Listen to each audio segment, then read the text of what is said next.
যদি ভক্ত হিসেবে কেউ আসেন, ফতুয়া রীতি নীতি মেনে আসবেন। এখানে যদি মুখ্যমন্ত্রীর ভাইপো হিসেবে ক্ষমতা দেখাতে আসেন, আর কেউ স্বীকার করুক না করুক, মতুয়া সমাজ স্বীকার করবে। শাসক দলের নেতারা এগুলো বলছে, কিন্তু এদের কানে কানে বলছে সিএতে অ্যাপ্লাই করো, হ্যাঁ কিনা? ওরা বলছে না?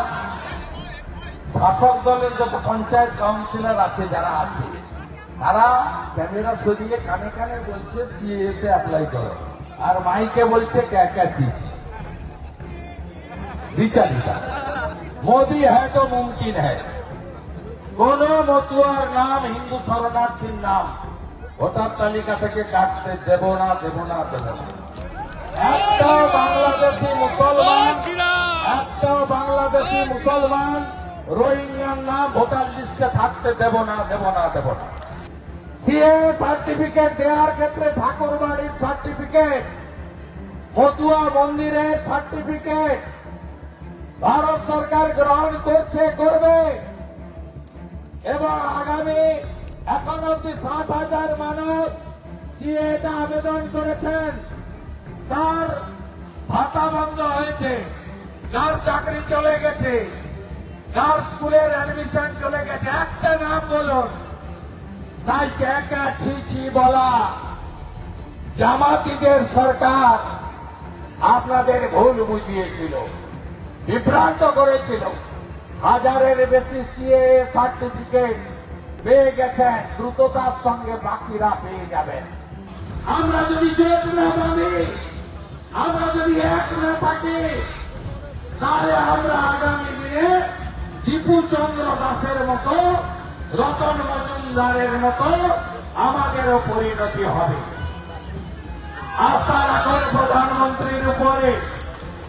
একমাত্র স্বাধীনতার পরে প্রধানমন্ত্রী বা মুখ্যমন্ত্রী কেউ যায়নি ঠাকুরের জন্মস্থান ওরা কান্দিতে। নরেন্দ্র মোদীজি গেছেন, প্রণাম করে এসেছেন, ভূমিতে গিয়ে প্রতি বছর বারোই মেলায় কেন্দ্র থেকে মন্ত্রীরা আসেন। রায়গঞ্জে 85 বছরের বৃদ্ধা মা, মতুয়া মাকে 2 বছরের জেল দিয়ে মমতার পুলিশ। হিন্দু এরা রোহিঙ্গাদের দেখতে পায় না, বাংলাদেশি মুসলিম অবৈধ অনুপ্রবেশকারীকে খুঁজে পায় না, এরা হিন্দুদের মতুয়াদের খুঁজে পায়। মোদিজির কানে গেল যে বিপদে পড়ে আসা হিন্দুদের অত্যাচার করছে পশ্চিমবঙ্গ পুলিশ।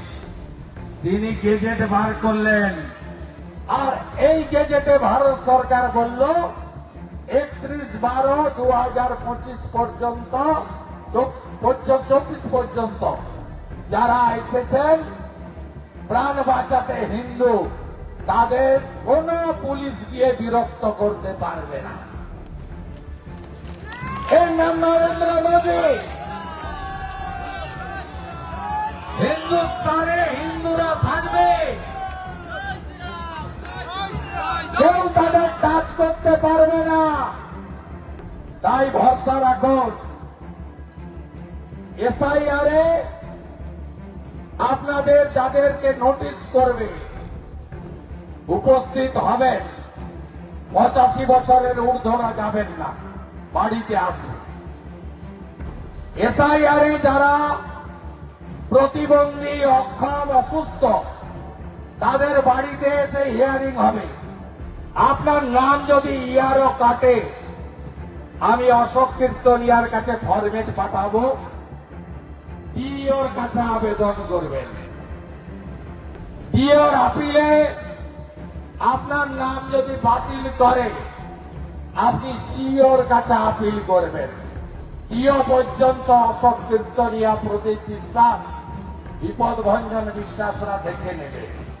ডিও যদি আবেদন বাতিল করে, সিও অফিসে যে আবেদন করবেন তার আপিলের বিষয়ে দায়িত্ব বিরোধী দলনেতা শুভেন্দু অধিকারী। মোदी है तो मुमकिन है। হিন্দুর কেশাগ্র স্পর্শ করতে কেউ পারবে না। মতুয়া সমাজ ঐক্যবদ্ধ থাকবেন। তাই যতই করো হামলা শান্তনু ঠাকুরের বাড়িতে, যতই করো রাজনীতি, মতুয়া সমাজ যদি ঐক্যবদ্ধ থাকে এই ধ্বজ উপরে উঠবে জয় হরি বল মন্ত্রে। চারিদিকে এমন সরকার আনুন আগামী দিনে যারা মতুয়া স্বার্থে কাজ করবে, পরম পূর্ণ ব্রহ্ম ঠাকুরের দেখানো পথে সবাইকে শিক্ষিত করবে, শিক্ষিত হওয়ার পরে চাকরি করবে, বারুণী মেলাকে রাজ্যের জাতীয় মেলা ঘোষণা করবে, এমন সরকার আনুন।